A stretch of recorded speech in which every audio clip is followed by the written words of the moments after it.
Madaniyat millatning ma'naviy qiyofasini namoyon etadigan beqiyos kuchdir.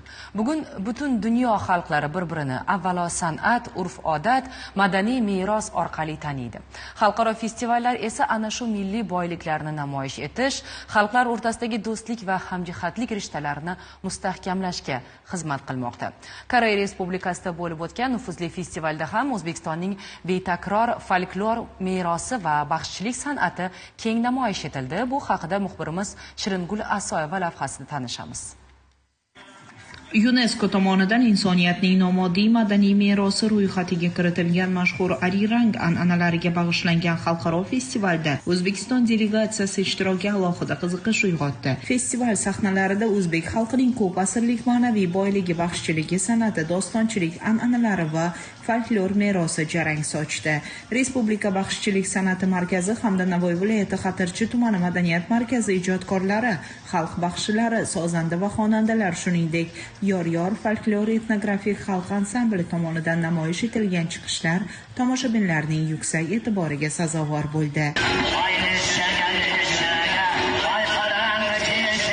Festivalda Koreya Respublikasining o'zining milliy qadriyatlari va urf-odatlari aks etgan jamoalar, Yaponiya davlatidan ishtirok etgan o'sha musiqa folklor jamoalari hamda O'zbekiston xalq baxshilari hamda yor folklor etnografik xalq ansambli jamoalari o'zining qiziqarli dasturlari bilan ishtirok etishmoqda.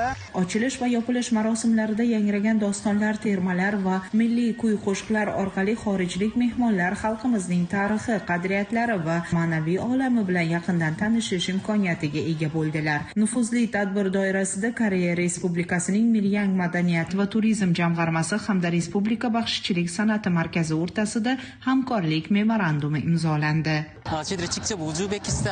Biz ham o'tgan yili O'zbekistonda o'tkazilgan baxshi festivalida bevosita ishtirok etgan edik. U yerga borganimizda bizga ko'rsatilgan samimiy mehmondo'stlik va ehtirom uchun chin dildan minnatdorchilik bildiraman. Shuningdek, bu yil O'zbekistondan kelib festivaldan ishtirok etayotganingiz va ajoyib chiqishlaringiz uchun katta rahmat. Biz kelgusida ham O'zbekiston bilan madaniy aloqalarni izchil ravishda kengaytirib borishni istaymiz. Miryang, Busan va Seul shaharlarida tashkil etilgan konsert dasturlari ham katta qiziqish bilan kutib olindi. Ularda nafaqat koreyalik tomoshabinlar, balki xorijda yashayotgan vatandoshlarimiz va sayyohlar ham milliy san'atimizdan bahramand bo'ldilar. Festival yakunida delegatsiya a'zolari diplom va esdalik sovg'alari bilan taqdirlandi.